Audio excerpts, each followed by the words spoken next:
الحمدللہ رب العالمین والعاقبۃ للمتقین السلام علی سید الانبیاء والمرسلین اما بعد فاعوذ باللہ من الشیطان الرجیم بسم اللہ الرحمن الرحیم قد افلح من تزکی وذکر اسم ربہ فصلی صدق اللہ وصدق رسولہ النبی الامین الکریم ونحن على ذلك لمن الشاہدین والشاکرین والحمد للہ رب العالمین الصلاة والسلام علیک یا رسول اللہ الصلاة والسلام علیک یا حبیب اللہ الصلاة والسلام علیک یا نبی اللہ الصلاة والسلام علیک یا نور اللہ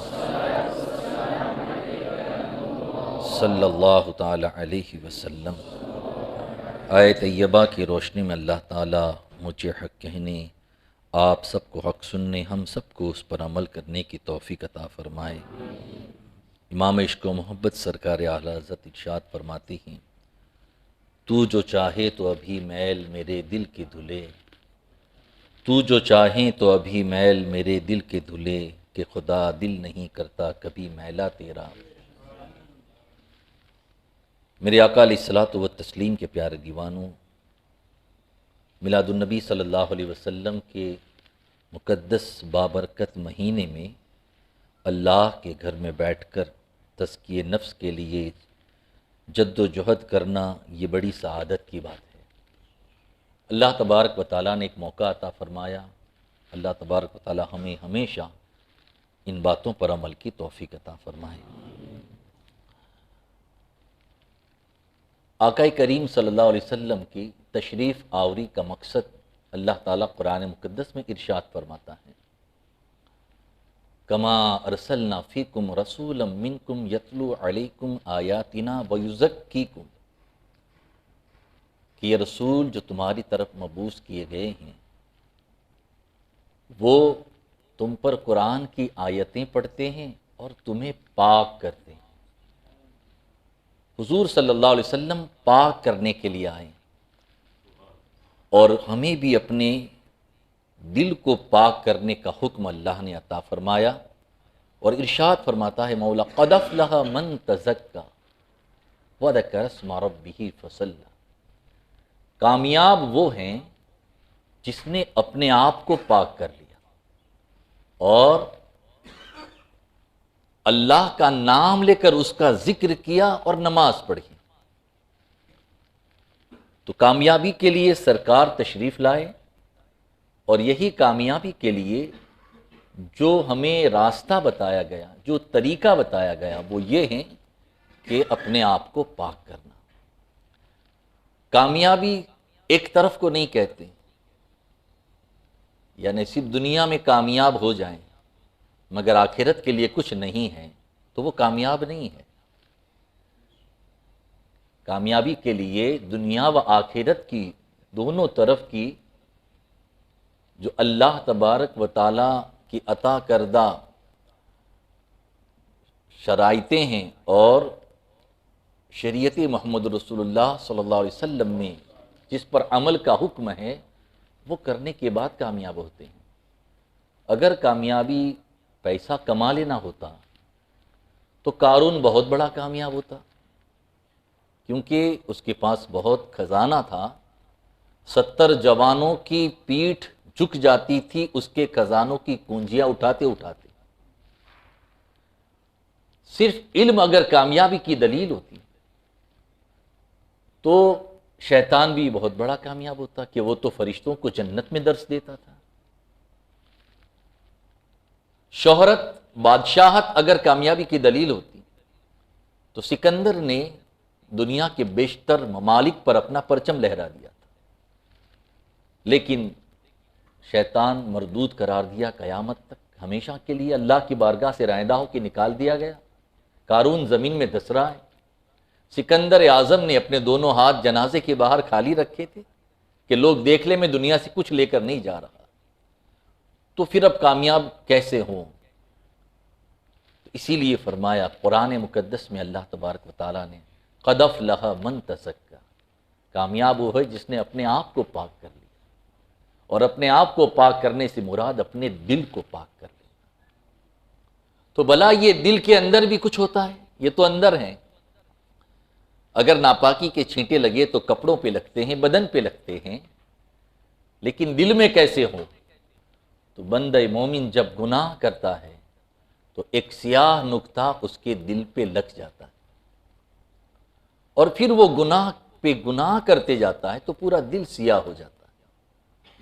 اب اس دل میں سیاہی آنے کے بعد اس کا دل مسجد میں نہیں لگے گا، گناہوں کی لذتوں میں اسے سرور اور خوشی اور لذت محسوس ہوگی۔ کئی ایسے لوگ آپ نے دیکھے ہوں گے، سنا ہوگا، جب تک جوا کے اڈے پر جا کر کچھ کھیل نہ لے اسے سکون نہیں آتا، جب تک شراب نہ پی لے چین نہیں آتا، ڈرگس کے عادی، دیگر اور منشیات جو شریعت میں فضول اور حرام ہیں، لیکن وہ اس کے عادی بن گئے، ان کے دل مر چکے، اس کے دل پر سیاہی کا دھبا لگ چکا ہے۔ تو اب یہ دل پاک کیسے ہو، اسے پاکیزگی کیسے ملے؟ تو میرے آقا علیہ الصلوۃ والتسلیم کے پیار دیوانوں، اللہ تعالیٰ نے اسی لیے حبیب کو ہمارے پاس بھیجا ہے۔ محبوب آئے ہی اس لیے ہیں کہ ہمیں پاک کر دیں، ہمارے دلوں کو پاک کر دیں، اور سرکار نے دلوں کو پاک کیا ہے۔ پہلے ایک صحابی رسول کی بات بتاؤں پھر بات آگے بڑھاؤں۔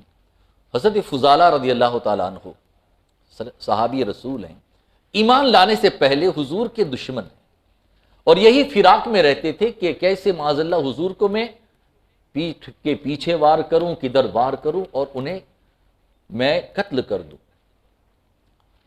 اور وہی جہالت کے عالم میں خانے کعبہ کا طواف بھی کرتے تھے۔ نہیں، سرکار کے دنیا میں جلواگر ہونے سے پہلے کعبے کا طواف تو لوگ بنا کپڑوں کی بھی کرتے تھے۔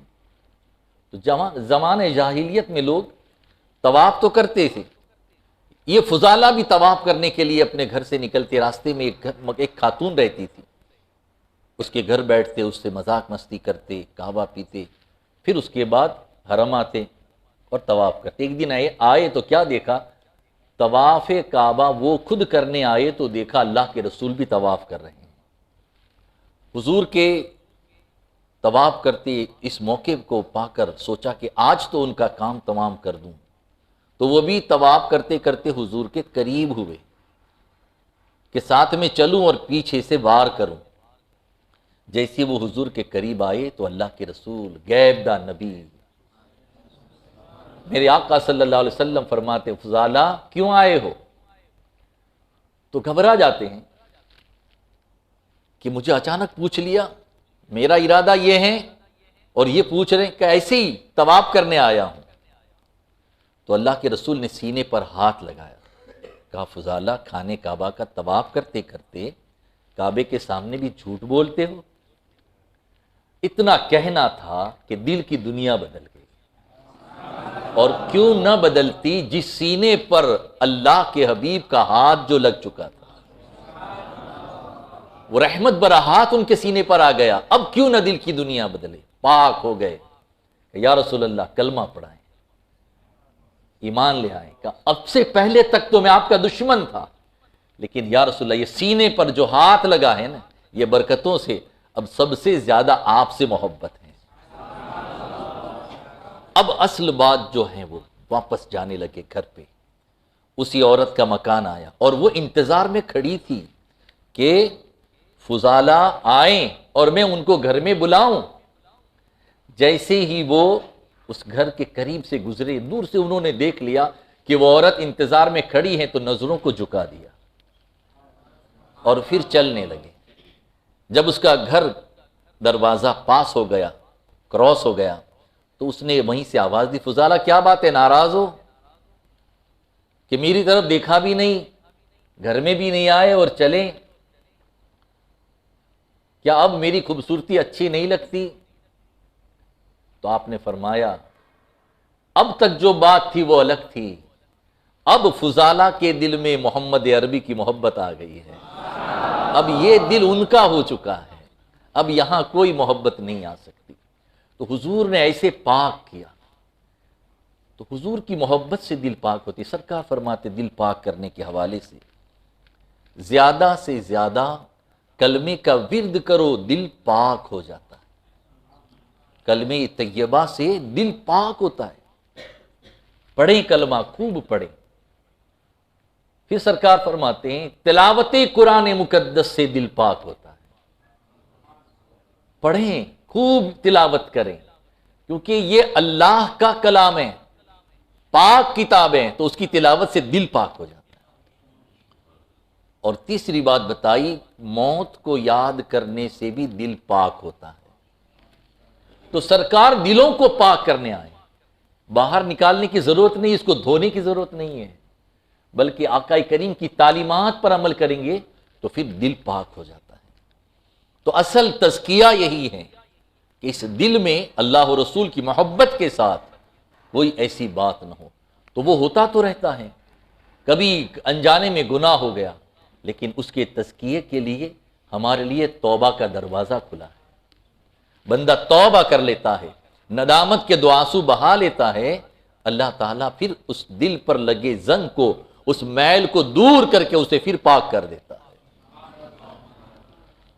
اور پھر ہم کامیاب ہونے آئے ہیں۔ تو دیکھیں آیت طیبہ میں آگے ارشاد فرمایا کامیابی کے حوالے سے، قد افلح من تزکیٰ وذکر اسم ربہ فصلی، اللہ کا نام لے کر اس کا ذکر کرو۔ سبحان اللہ، الحمدللہ، اللہ اکبر، سبحان اللہ وبحمدہ، یہ سب ذکر کرتے رہو اس کے نام لے کر۔ یہ کامیابی کے لیے ہیں۔ اور فصلی، نماز، کامیابی کے لیے اللہ کا ذکر، اس کے نام کا ورد، اس کا ذکر کثرت سے، اور نماز کی پابندی۔ بندہ نماز پڑھتا رہے گا تو کامیاب ہو جائے گا۔ اور یہ اس بات کے لیے بڑی آسان بات بتاؤں، ہر اذان میں ہمیں اسی لیے تو بلایا جاتا ہے۔ پہلے کہا جاتا ہے حی علی الصلاۃ، آؤ نماز کے لیے، پھر کیا ہے حی علی الفلاح، آؤ کامیابی کے لیے۔ نہ تو جو مسجد آئے گا اللہ اسے کامیابی عطا فرمائے گا۔ جس کا تعلق مسجد سے مضبوط ہو جائے گا تو 5 وقت کامیابی مل جاتی ہے اگر آ جاتے ہیں۔ تو کامیابی کے لیے نماز، اور صلاح سے مراد یہاں مفسرین اور ایک بات لیتے ہیں، اور وہ ہے آقا پر درود پڑھنا، کثرت سے درود پڑھنا، کیونکہ درود پاک سے بھی ہمارے نامہ اعمال میں نیکیاں لکھی جاتی ہے، گناہ معاف ہوتے ہیں۔ مشہور حدیث شریف ہے، جو ایک بار درود شریف پڑھے اللہ اسے 10 نیکی عطا فرماتا ہے، اس کے 10 گناہ معاف ہو جاتے ہیں، اس کے 10 درجات بلند ہو جاتے ہیں۔ تو درود سے بھی دل پاک ہو جاتا ہے اور کامیابی ملتی ہے۔ اب یہ کامیابی کے لیے ہمیں عمل کون سے کرنے ہوں گے، اس بات کو ایک طویل حدیث شریف ہے، مگر اپنے وقت میں جتنا میں آپ کے سامنے پیش کر سکوں کرنے کی کوشش کروں گا۔ اور بڑی پیاری حدیث شریف ہے، اسے دل میں بٹھانے کی کوشش کریں۔ اور چونکہ سارے زیادہ طالب علم ہیں، تو طلب علم کی اس حدیث شریف میں اور بزرگوں کی جو طلب تھی علم کے لیے، جو آپ نے تکلیفیں اٹھائی اور اپنے اساتذہ کی شرطوں کو کیسے پورا کیا، اسے بھی سنیں۔ حضرت سیدنا ابو عباس مستغفری رحمۃ اللہ تعالی علیہ فرماتے ہیں کہ ایک مرتبہ میں علم دین کی طلب میں مصر گیا، اور وہاں میں نے مشہور محدث حضرت سیدنا ابو حامد مصری رحمۃ اللہ تعالی علیہ کے پاس جا کر سیدنا خالد بن ولید رضی اللہ تعالیٰ عنہ کی حدیث شریف سننے اور سیکھنے کی غرض سے ان کے پاس حاضر ہوا۔ ہمارے بزرگوں نے ایک حدیث شریف سیکھنے کے لیے ایک مہینے کا سفر کیا۔ اس زمانے کا سفر آج کی طرح آسان نہیں تھا، گھوڑوں پر، کھچروں پر یا پیدل، ایک مہینہ کا سفر جانا اور 1 مہینہ آنا ایک حدیث شریف کے لیے۔ تو فرماتے میں پہنچا اور انہیں ان کی بارگاہ میں جا کر میں نے یہ بات عرض کی تو انہوں نے کیا فرمایا حضرت سیدنا امام ابو حامد نے کہ پہلے آپ 1 سال کے روزے رکھو پھر میرے پاس آؤ تو میں آپ کو حدیث شریف سکھاؤں گا۔ 1 سال کے روزے یعنی رمضان شریف کو چھوڑ کر پورے روزے رکھو پھر آؤ میرے پاس۔ تو آپ نے بھی فرماتے ہیں میں پورا سال روزہ رکھا ایک حدیث شریف کو سیکھنے کے لیے، اور جب سال مکمل ہوا تو پھر کب پہنچا ان کی بارگاہ میں۔ یہیں سے اندازہ لگائیں کہ کتنی بڑی شرط ہے، 1 سال تک روزے رکھو اور پھر میرے پاس آؤ۔ رکھے روزے اور گئے۔ اب فرماتے ہیں جب میں ان کے پاس پہنچا تو آپ نے مجھے یہ حدیث شریف تعلیم فرمائی کہ حضرت سیدنا خالد بن ولید رضی اللہ تعالیٰ عنہ فرماتے ہیں کہ ایک شخص نے بارگاہ رسالت میں عرض کی یا رسول اللہ صلی اللہ تعالی علیہ وسلم، میں آپ کی بارگاہ میں وہ عرض کرتے ہیں کہ دنیا و آخرت کے متعلق سوال کرنا چاہتا ہوں۔ رحمت عالم صلی اللہ علیہ وسلم نے فرمایا جو پوچھنا ہے پوچھو۔ اللہ نے انہیں ما کان و ما یکون کا علم عطا فرمایا ہے۔ سوال کیا ہے؟ دنیا اور آخرت کا پوچھنا چاہتا ہوں۔ نبی آقا صلی اللہ علیہ وسلم یہ نہیں فرماتے دنیا کا پوچھ، یہ پوچھ۔ آقا فرماتے جو پوچھنا ہے پوچھ لو۔ پیارے آقا علیہ الصلوۃ والتسلیم کے پیار دے تو اس شخص نے عرض کی کہ میں سب سے بڑا عالم بننا چاہتا ہوں، سب سے بڑا عالم بننا چاہتا ہوں۔ اس نے یہ عرض کی۔ اللہ کے پیارے رسول صلی اللہ علیہ وسلم ارشاد فرماتی ہیں اگر تجھے سب سے بڑا عالم بننا ہے تو اللہ عز و جل سے ڈرتے رہو، سب سے بڑے عالم بن جاؤ گے۔ اللہ سے ڈرو۔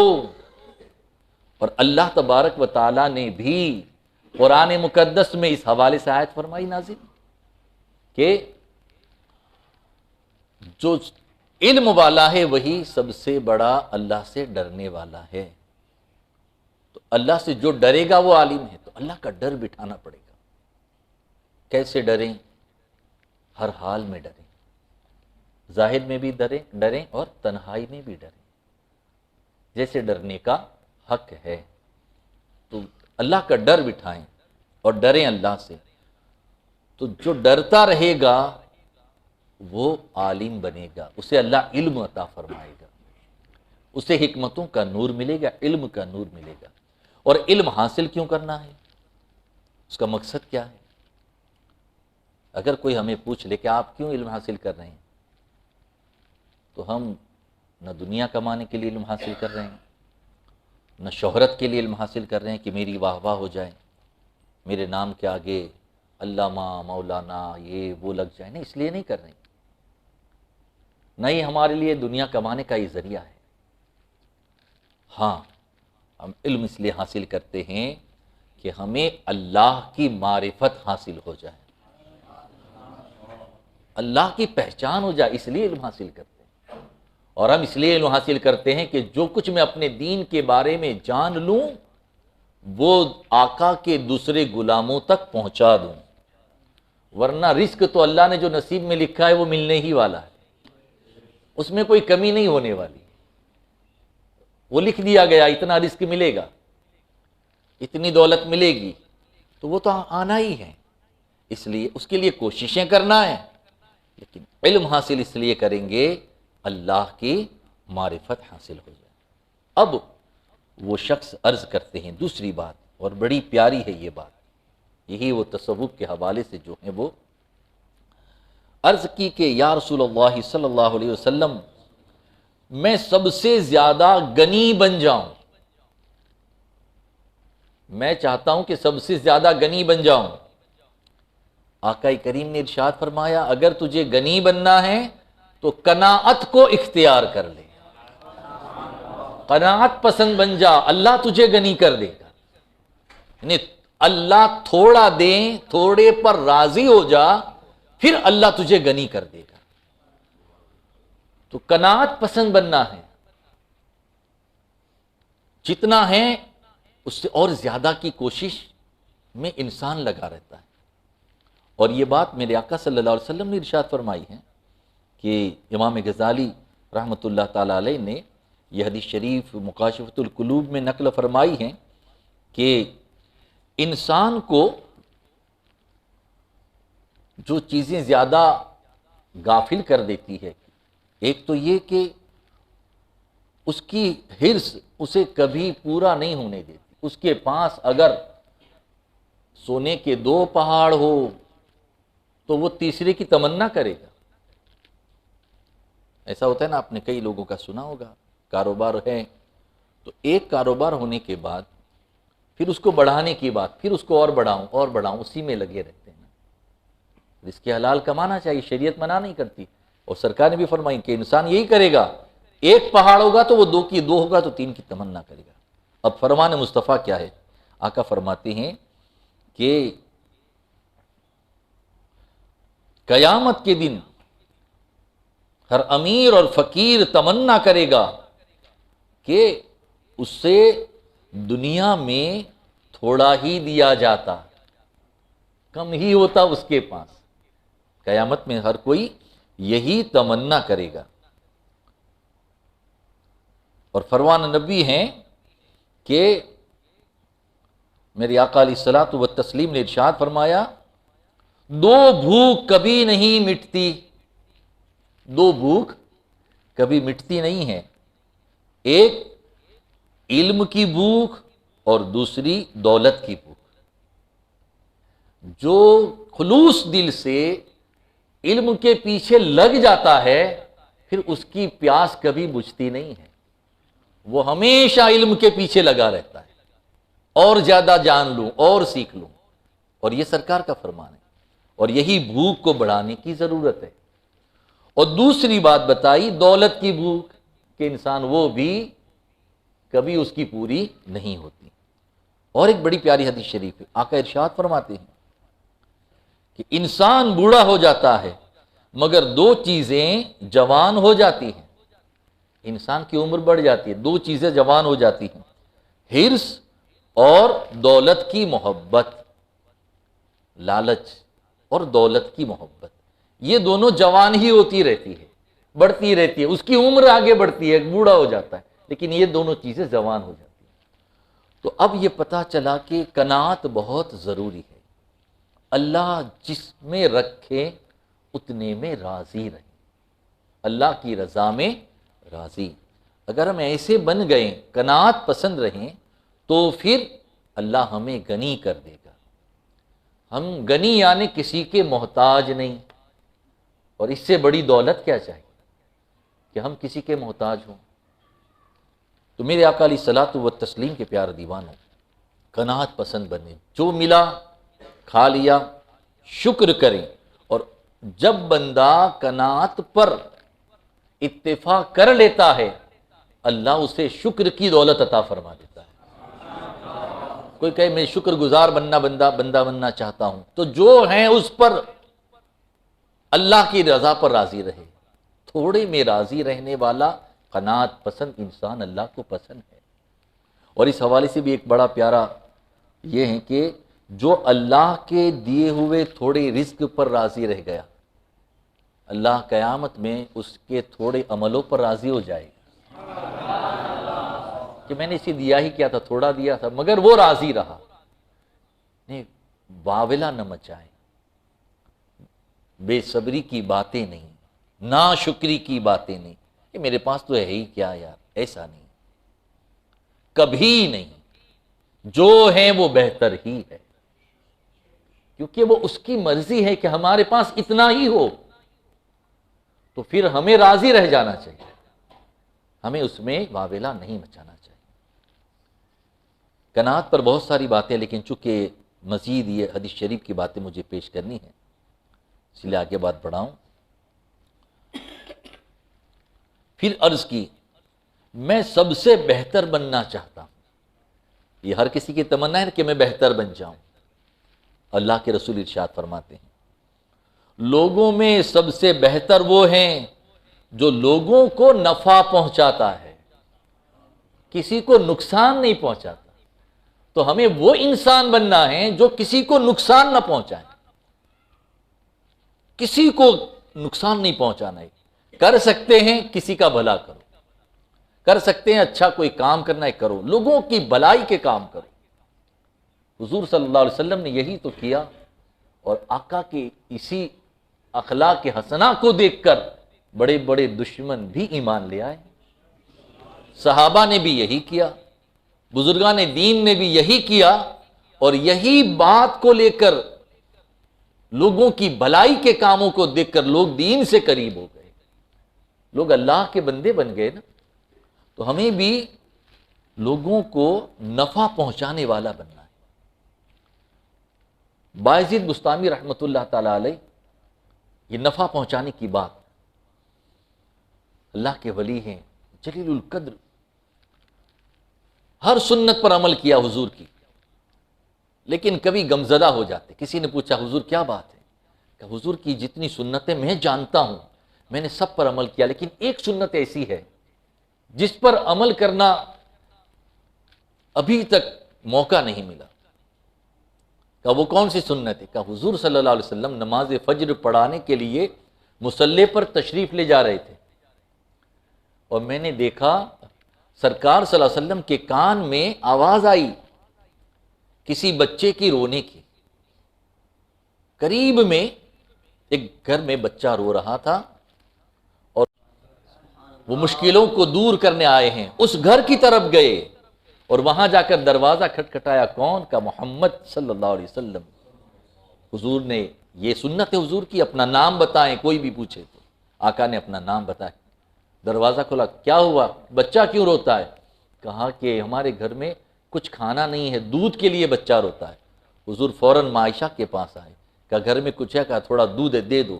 دودھ لے گئے، سرکار اسے دیا، بچے کو پلاؤ۔ بچے نے دودھ پیا، بھوک مٹ گئی، مسکرایا۔ حضور بھی مسکرا دیتے ہیں۔ فرماتے اس سنت پر عمل کا اب تک موقع نہیں ملا، اور جب کوئی بندہ تڑپ پیدا کرتا ہے نا تو اللہ وہ موقع دے بھی دیتا ہے۔ اس کے دل میں عمل کا جذبہ ہونا چاہیے، تڑپ پیدا کرو۔ بایزید بستان فرماتے ہیں بس یہ واقعے کے بعد ہی صبح ایک دن وہ آ گیا، اقامت ہوئی فجر کی نماز کی، میں مصلی پر جانے لگا، قریب کے گھر سے بچے کی رونے کی آواز آئی، فوراً میں اس طرف لوٹا، میری آنکھوں میں خوشی کے آنسو تھے کہ اللہ نے حبیب کی سنت پر عمل کا موقع عطا فرما دیا۔ جب میں وہاں پہنچا تو دروازہ کھٹکھٹایا، وہ یہودی کا مکان تھا، بچہ رو رہا تھا۔ کون؟ کا بایزید۔ دروازہ کھلا، بچہ کیوں روتا ہے؟ ہمارے گھر میں تیل ختم ہو گیا ہے، دیا بجھ گیا ہے، بچہ اندھیری کی وجہ سے روتا ہے، تیل نہیں ہے، جلدی سے جاتے ہیں تیل لا کر دیتے ہیں۔ کہتا ہے جلدی دیا جلاؤ، جلدی روشنی کرو، روشنی ہو جاتی ہے، بچہ روشنی دیکھ کر مسکرا دیتا ہے، آپ بھی مسکراتے ہیں۔ یہودی دیکھ کر حیران تھا، کہنے لگا کہ بچہ میرا رویا، تکلیف آپ کو ہوئی، بچہ میرا مسکرایا، خوشی آپ کو ملی، کیا بات ہے؟ آپ نے فرمایا یہ میرے نبی کی سنت ہے، یہ میرے حضور کی سنت ہے۔ یہودی پکار اٹھا، ہم غلط ہیں جو اس دین کو اور دین کے بانی محمد عربی کو غلط کہتے ہیں۔ اے بایزید پڑھاؤ کلمہ، مجھے بھی نبی کا غلام بنا۔ تو یہ بات ہوئی لوگوں کو نفع پہنچانے کی، نفع پہنچایا تو فرمایا آقا نے لوگوں کو نفع پہنچاؤ، نفع پہنچانے والے ہوگے تو دنیا میں سب سے بہترین بن جاؤ گے۔ تو جتنا ہو سکے ہماری ذات سے ہم کسی کو نفع پہنچا سکتے ہیں کوشش کریں۔ پھر آگے سنیں، ارشاد فرمایا، وہ عرض کرتے ہیں کہ یا رسول اللہ صلی اللہ علیہ وسلم میں چاہتا ہوں سب سے زیادہ عدل کرنے والا بن جاؤں، عادل بن جاؤں۔ تو فرمایا کہ لوگوں کے لیے وہی پسند کرو جو اپنے لیے پسند کرتے ہو، تبھی عادل بن سکو گے، ورنہ عدل نہیں کر سکتے۔ جو اپنے لیے پسند ہے وہ اپنے مومن بھائی کے لیے پسند کرو۔ تبھی تم عادل بن سکتے ہو، ورنہ عادل نہیں بن سکتے۔ پھر اس کے بعد عرض کرتے ہیں یا رسول اللہ صلی اللہ علیہ وسلم، میں اللہ عز و جل کا خاص بندہ بننا چاہتا ہوں، خاص بندہ بن جاؤں اللہ کا۔ تو آقا کریم نے فرمایا کثرت سے ذکر کیا کرو، اللہ کے خاص بندے بن جاؤ گے۔ آیت طیبہ میں بھی وہی تھا، قد افلح من تزکا وذکر اسمہ، حدیث مبارکہ میں بھی یہی ہے، خاص بندے بنو گے، اس کا ذکر کرتے رہو گے۔ اللہ کا ذکر کریں اور خوب کریں۔ بس آخری بات، پھر بات مکمل کروں کہ اور ایک بات ہے، عرض کی کہ یا رسول اللہ میں محسنین میں شامل ہونا چاہتا ہوں۔ تو آقا کریم نے فرمایا کہ محسنین میں شامل ہونا چاہتے ہو، اللہ کے محسن بندے بننا چاہتے ہو، تو پھر عبادت اس طرح کیا کرو کہ تم خدا کو دیکھتے ہو، اور اگر یہ تصور نہیں کر سکتے تو اس طرح نماز پڑھو، عبادت کرو، اللہ تمہیں دیکھ رہا ہے۔ دنیا والے دیکھے نہ دیکھے اس سے مراد نہیں ہے، اللہ ہمیں دیکھتا ہے، یہ تصور ہونا چاہیے۔ اللہ کے محسنین میں شامل، اللہ اپنے محسنین میں ہمیں شامل فرما لے گا۔ تو اس لیے اللہ کا ذکر زیادہ کرے۔ ایک آخری بات ذکر کی بتا کر بات مکمل کروں، ہر نماز کے بعد پنج گنج قادری ضرور پڑھ لیا کریں۔ فجر کی نماز کے بعد 100 مرتبہ یا عزیزو یا اللہ، نماز ظہر کے بعد یا کریمو یا اللہ، عصر کے بعد یا جبارو یا اللہ، مغرب کے بعد یا ستارو یا اللہ، اور عشاء کے بعد یا غفارو یا اللہ۔ اس کی بڑی برکتیں ہیں، اللہ کے نام بھی ہیں، اللہ کا ذکر بھی ہے۔ اس سے بہت فائدہ ہوگا، قلب کو راحت اور سکون کی دولت میسر ہو جائے گی، اور یہی ہمارے لیے دونوں جہان میں کامیابی کے لیے ہے۔ اللہ مجھے آپ کو سب کو عمل کی توفیق عطا فرمائے۔ استغفر اللہ ربی من کل ذنب واتوب الیہ وما علینا الا البلاغ۔ السلام علیکم۔